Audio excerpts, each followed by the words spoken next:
Assalamualaikum warahmatullahi wabarakatuh. Hai anak-anak, bagaimana kabar kalian hari ini? Semoga kalian sehat selalu dan tetap bersemangat belajar dari rumah. Pada video kali ini, Ibu akan menyampaikan materi kelas 5, tema 9, subtema 1, pembelajaran 3 dan 4. Sebelum memasuki pembelajaran pada hari ini, sebaiknya kita berdoa menurut agama dan kepercayaan kita masing-masing. Berdoa dimulai. Berdoa selesai. Tujuan pembelajaran kita pada hari ini yaitu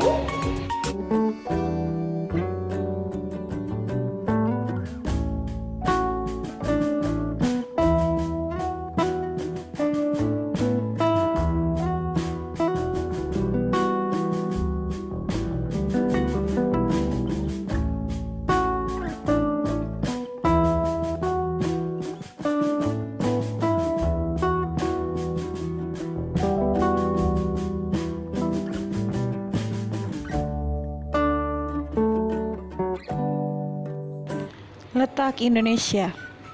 Indonesia termasuk negara kepulauan berdasarkan banyaknya pulau dan kepulauan yang menyusunnya.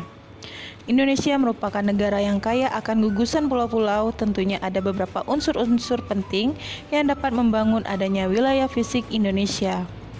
Unsur-unsur wilayah Indonesia dapat dilihat dari letak Indonesia, relief daratan Indonesia, dan persebaran jenis tanah.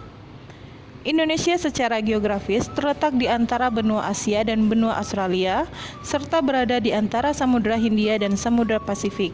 Posisi Indonesia yang berada di antara dua benua dan dua samudra memengaruhi kondisi cuaca dan iklim yang berlainan, dan Indonesia terletak atau berada di garis khatulistiwa. Letak geografis sangat memengaruhi keberadaan wilayah Indonesia dari keadaan fisik dan sosial atau ekonomi dan politik. Keberadaan Indonesia sebagai negara kepulauan dapat digambarkan melalui peta. Letak kota atau tempat pada peta dinyatakan dengan garis bujur dan garis lintang. Jarak dua garis bujur berdekatan sebesar 1 derajat. Jarak dua garis lintang berdekatan sebesar 1 derajat. Garis bujur terbagi menjadi dua, yaitu bujur barat dan bujur timur. Garis lintang juga terbagi menjadi dua, yaitu lintang utara dan lintang selatan. Wilayah Indonesia secara astronomis berada di antara 6 derajat lintang utara sampai 11 derajat lintang selatan dan 95 derajat bujur timur sampai 141 derajat bujur timur. Perhatikan gambar berikut. Paman Siti dan para tetangga bekerja sama membersihkan lingkungan di rumah. Mereka juga mengganti bola lampu yang mati untuk penerangan di depan rumah masing-masing. Kegiatan mereka demi keamanan dan kenyamanan semua warga kampung. Kegiatan mereka itu mencerminkan hidup rukun dalam persatuan dan kesatuan. Peristiwa Sumpah Pemuda menunjukkan kebangkitan pemuda melalui gerakan yang lebih nyata dari gerakan-gerakan sebelumnya. Sejak peristiwa Sumpah Pemuda, para pemuda bertekad untuk mewujudkan persatuan dan kesatuan. Sebab mereka sadar hanya dengan bersatu bangsa Indonesia sulit dilawan dan dipatahkan oleh penjajah manapun. Sumpah Pemuda yang berisi satu nusa, satu bangsa, dan satu bahasa memberi semangat dalam merebut dan mempertahankan serta mengisi kemerdekaan. Salah satu nilai yang terkandung dalam Sumpah Pemuda yaitu nilai persatuan dan kesatuan. Yang pertama, manfaat persatuan dan kesatuan bagi bangsa Indonesia. Semangat persatuan dan kesatuan memberi manfaat bagi bangsa Indonesia, yaitu sebagai berikut. Yang pertama, mempererat hubungan kekeluargaan. Kedua, terciptanya kerukunan hidup. Ketiga, membina rasa kesetiakawanan sosial. Keempat, memperkukuh rasa cinta tanah air sehingga tidak mudah dijajah oleh bangsa lain. Persatuan dan kesatuan berasal dari kata satu yang memiliki arti utuh atau tidak terpecah belah.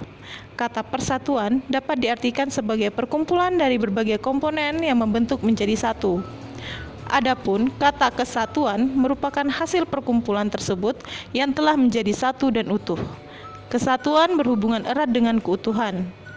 Dengan demikian, makna persatuan dan kesatuan yaitu bersatunya berbagai macam corak yang beraneka ragam menjadi satu kebulatan yang utuh dan serasi. Persatuan dan kesatuan bangsa Indonesia dapat diartikan sebagai persatuan bangsa dan negara yang menduduki wilayah Indonesia. Persatuan didorong untuk mencapai kehidupan yang bebas dalam wadah negara yang merdeka dan berdaulat. Kedua, makna penting dalam persatuan dan kesatuan bangsa Indonesia. Yang pertama, rasa persatuan dan kesatuan menjalin rasa kebersamaan dan saling melengkapi antara satu dengan yang lain. Kedua, menjalin rasa kemanusiaan dan sikap saling toleransi serta rasa harmonis untuk hidup berdampingan secara rukun dan damai. Ketiga, menjalin rasa persahabatan, kekeluargaan, dan sikap tolong-menolong antar sesama serta sikap nasionalisme. Jadi, dapat disimpulkan bahwa makna dari sebuah persatuan dan kesatuan bangsa Indonesia yaitu harus saling bahu-membahu dalam mempertahankan dan mengisi kemerdekaan. Hari ini, Pak Tagor mengajak Siti dan teman-teman untuk melakukan kegiatan di luar kelas. Siti dan teman-teman menyambutnya dengan gembira. Kemana mereka akan melakukan kegiatan? Oh, ternyata mereka menuju ke belakang sekolah. Di sana terdapat hamparan sawah dan sungai. Dari belakang sekolah juga tampak daerah pegunungan. Pak Tagor menjelaskan mengenai ketampakan alam Indonesia. Bentang alam disebut juga ketampakan alam. Ketampakan alam merupakan segala sesuatu yang nampak di permukaan bagian bumi atau alam. Ketampakan alam di setiap wilayah berbeda-beda. Setiap wilayah memiliki ciri khas masing-masing. Hal ini disebabkan bentuk ketampakan atau bentang alam di muka bumi tidak rata. Bentuk ketampakan alam di muka bumi terdiri atas bentuk muka bumi daratan dan muka bumi perairan. Daratan merupakan tempat berpijak, sedangkan perairan merupakan bagian dari permukaan bumi yang tergenang air. Daratan, misalnya gunung, pegunungan, daratan tinggi, dan dataran rendah. Macam-macam bentuk ketampakan alam di muka bumi, yaitu sebagai berikut. Yang pertama, pantai. Pantai merupakan daerah perbatasan antara laut dengan daratan. Indonesia memiliki daerah kepulauan yang membentang dan saling menyambung dari garis astronomis 6 derajat lintang utara sampai 11 derajat lintang selatan dan 95 derajat bujur timur sampai 141 derajat bujur timur. Wilayah Indonesia dikelilingi lautan sehingga memiliki garis pantai yang sangat panjang. Daerah-daerah pantai biasanya dimanfaatkan sebagai daerah kunjungan wisata dan olahraga. Kedua, laut. Laut merupakan kumpulan air asin dalam jumlah banyak dan menggenangi tempat yang luas. Laut lebih sempit dari samudra. Laut dapat disebut perairan yang merupakan bagian dari samudra, yang berbatasan langsung dengan daratan.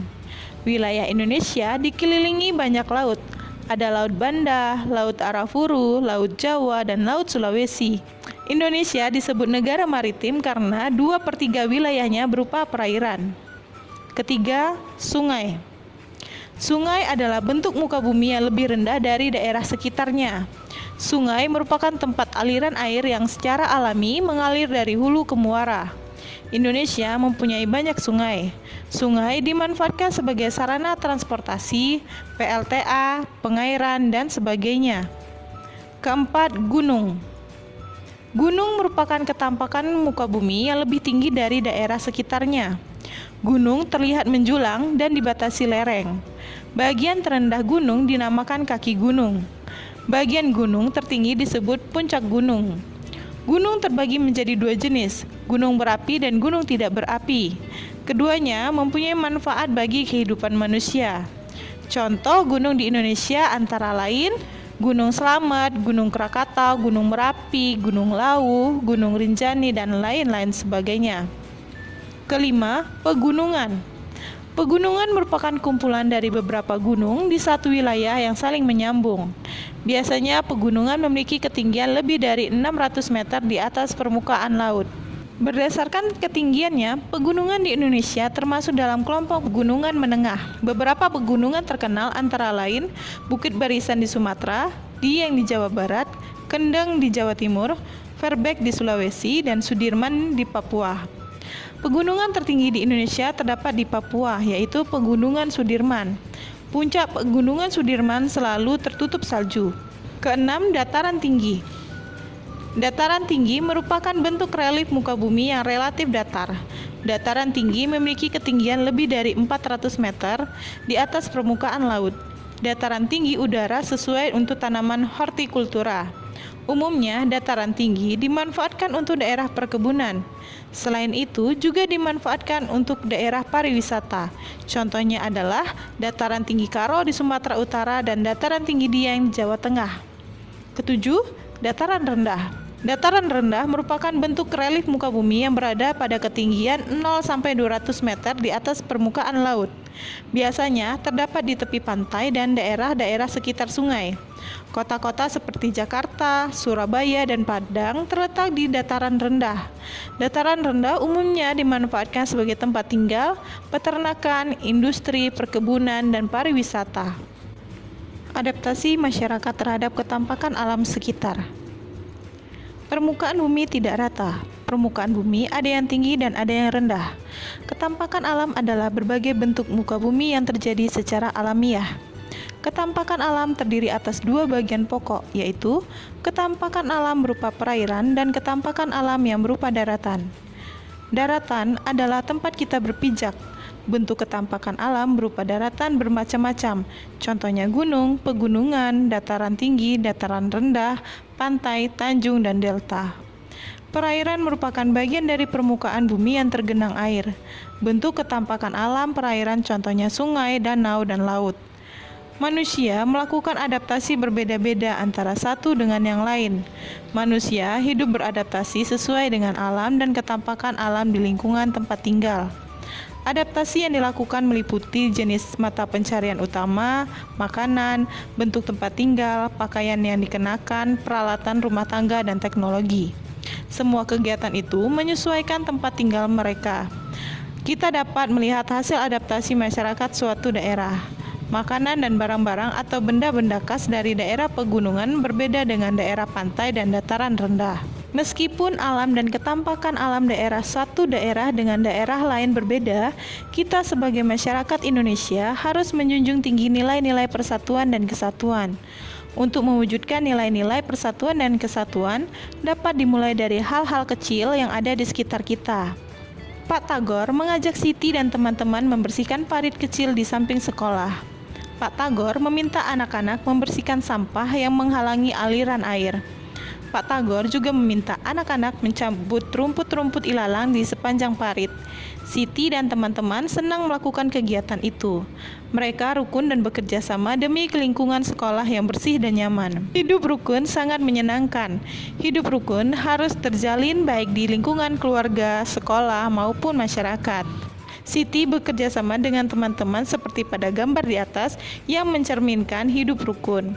Selain yang dicontohkan pada gambar, hidup rukun misalnya dengan membantu orang yang membutuhkan atau sedang susah.